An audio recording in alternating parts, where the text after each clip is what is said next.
Yun po yata yung ginagawa ni Attorney Harry Roque. Isa pa ito, stress na din ho ito mga kababayan. No? Attorney Harry Roque. Mga boss, sabi nga po natin di ba? Yung mga ginagawang hearing sa Senado, mapapasubo po si Attorney Harry Roque sa mga ganon. Yung mga sinasabi po, yung mga isinasagot nila Cassandra Leong at ni A.R. de la Serna, mapapasubo po si Attorney Harry Roque, mga kababa. Ay, ano to? Anak na, bakit may picture dyan?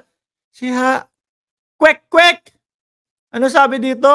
Pwersa ng kwek-kwek versus pwersa ni travel companion. Si Attorney Harry Roque ba ito? Si Harry Roque, mga kababayan. Kala ko naman kung sino yung sabi ko, iba pong mapapasubo yung sinasabi ko. Kumbaga, mapapasubo ng sagot si Harry Roque doon sa mga bossing. Sa mga itatanong sa kanya sa susunod po na hearing sa Kongreso at sa Senado. Sorry hindi. Ewan ko kung bakit lumabas ito si Harry Roque pala susubo ng kwek-kwek. Pero po, yung totoong Harry Roque, mga kababayan, may umiiyak na ba dyan? Asan na yun? Asan na yung umiiyak dyan? Pero yung totoong Harry Roque po, mga kababayan, nagmamadali na po yun. Double time na po yun. Paano? Kailangan nilang makalikom ng maraming Pilipino upang sa ganon, mapababa po ang ating presidente. Mga kababayan.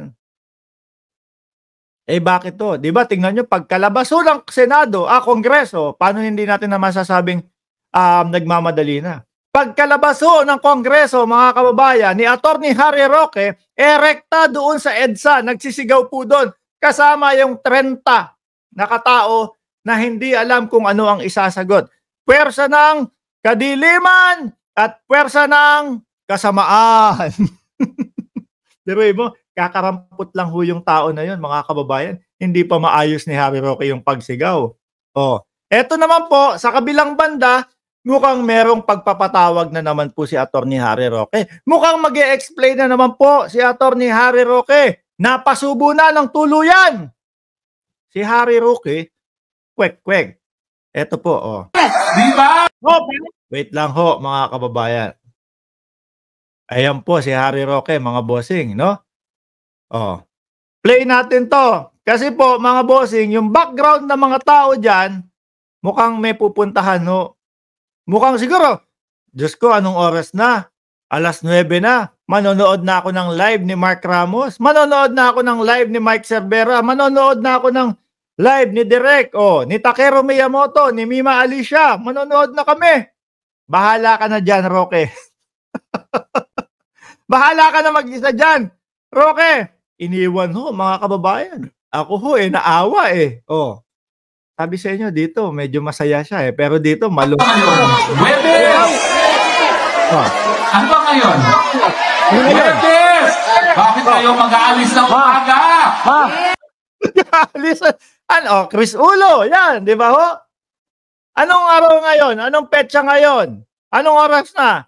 Webes! Bakit nga naman kasi mag-aalisa ng maaga? Baka hindi na interesado sa sasabihin mo, attorney. Ayaw na nilang makarinig ng mga kasinungalingan at ng mga paninira sa gobyerno. Ulitin nga natin. Isang play na mahaba. Anong araw ba ngayon? Webes! Ano ba ngayon? Webes! Bakit kayo mag-aalis ng umaga? Yes! Di ba? Dito muna kayo! Kain na yung pagkain! Diyan nga muna daw kayo. Kasi nag-aalisa na ho yung dito sa background, mga kababayan. Diyan muna kayo, Webes ngayon. Ba't kayo nag-aalisa ng maaga? Hintayin ninyo yung pagkain. Yun pala yung panglaban ni Attorney Harry Roque, mga kababayan. No? Kailangan, pag magsasalita si Attorney Harry Roque, katapat o bago magkainan. Estilo kasi yan, mga kababayan. No? Style po yan. Noong dati ho, no? Sabi ko nga po sa inyo, pag politika ang pinag-uusapan, bata pa lang ho ako noon, talagang Si Yorme, taga-Tondo ho kami, mga kababayan.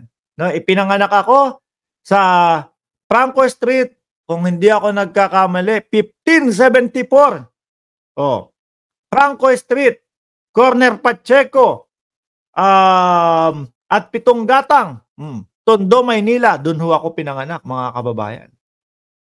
Naaalala ko pa yun. Pero 40 years, no, kabisado ko pa yung aming mga naging address. 1574. Tapos lumipat kami, bandang mga 12 anyos ako, lumipat naman kami ng ano nun. 623 Coral Street, Tondo, Maynila. Tanyo ha, mga kababayan. Tapos, ang mga sumunod po secret na. Dito na po sa ibang bansa, mga kababayan. Inaabangan ko si Yorme, no? Inaabangan ko si Yorme, mga kababayan. Doon po sa kanto ng Pacheco, mag-uumpisa alas 6, alas 7. Yung pangangampanya po, mga bossing. Magsasalita po yung mga bawat konsehal. Yung mga bawat lahat, no? Pati chairman, ganyan, i-endorso. Inilalagay nila si Yorme sa dulo.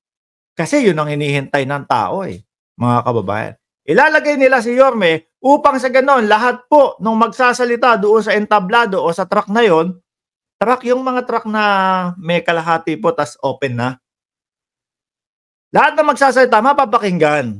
Ano po. So ngayon, dito naman, kaya nilagay nila si Yorme upang sa ganon, talagang lahat mapakinggan. Dahil lahat aantayin si Yorme. Tapos nakakaantok pang magsalita si Yorme noon, dati. Hindi ho kayo bibilib dati kung dati na napapanood nyo na si Yorme. Nakakaantok ko. Pero naging matagumpay naman si Yorme dyan sa Maynila bilang mga konsehal ho. Dito, ang ginagawa nilang estilo kay Roque, mga kababayan, ilagay sa dulo kung saan interesado ang tao. Which is yung pagkain po, mga kababayan. Sabi ni Purko Latoy, watching from Mindanao, pero ayaw na namin sa Duterte, lalo na yung bastos na Vice President. Ayan, sabi ni Purko Latoy, no? So, nilalagay nila sa dulo, mga bossing, yung pagkain. Para naman hindi alisan si Attorney Harry Roque. Ngunit, ganun pa din ho ang nangyari, mga kababayan. Uulitin po natin, mabilisan po. Yung pagkain o yung pagsubo po, ay hindi ito. Yung isa, si Harry Roque ito no? Pagsubo ng kwek-kwek yan yung pagkain talaga. Nilagay ho nila sa dulo. Ano araw ba ngayon? Webes! Bakit nyo naman po kasi ginagalit si Ella Caps? Nagagalit tuloy. May nagagalit sa ating Kojik supporter.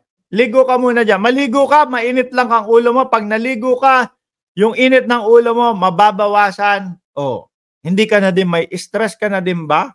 Dahil dito sa mga politiko mo, Ella? Nag-aalisan yung mga tao dito sa sinusuportahan yung politiko. Ayaw nung tao, masakit bang panoorin? Ano ba ngayon? Webes! Bakit kayo mag-aalis ng umaga? Yes! Di ba? Dito muna kayo! Hintayin niyo yung pagkain! Pwede ba? Hintayin niyo yung pagkain! Pero tama po itong caption, mga kababayan, sa ibabaw Doon ka nga naman talaga sa Quadcom. Hindi yung lagi kang absent doon sa Quadcom. Doon ka umatid.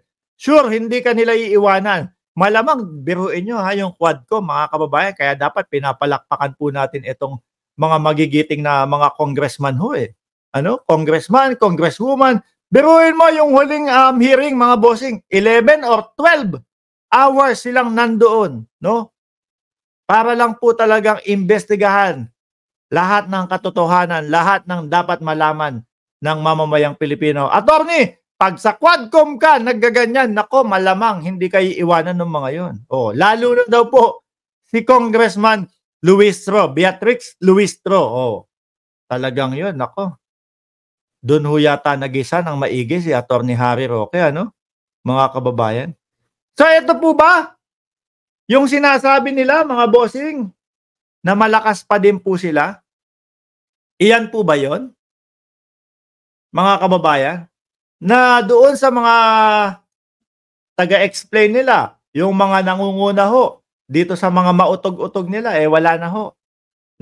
Wala na ho, ayaw na hong tangkilikin ng taong bayan. Nasaan na ba yung susunod natin topic? Oh. Sa susunod daw natin topic bilang nandiyan na po din tayo kay Harry Roque, mga kababayan. Di ba po unang kinainisan itong si Harry Roque ng sambayan ng Pilipino? Nung nasa SMNI pa ho ito.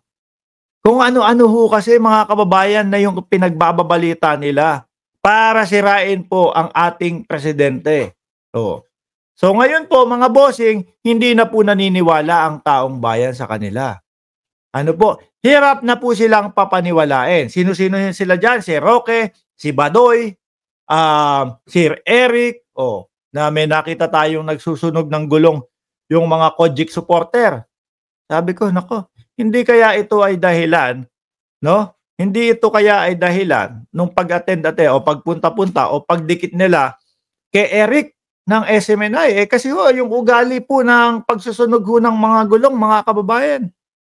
Ugaling ano yan ugaling NPA ho yan, mga bossing Di ba? Nagsunog ng gulong. Sabi ko, ano ba tong mga Kojik?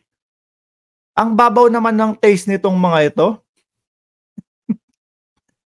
Ang daming sisingutin, gusto pang suminghot ng gulong, mga kababayan. Kaya ang ginawa ng ating mga kapulisan inisprayan ng fire extinguisher. Yung fire extinguisher kulay puti ho yun, mga bossing. Pag ini-spray mo yun, talagang mamamatay yung yung sunog po. Yung sunog na gulong na gusto nilang hit na singhutin.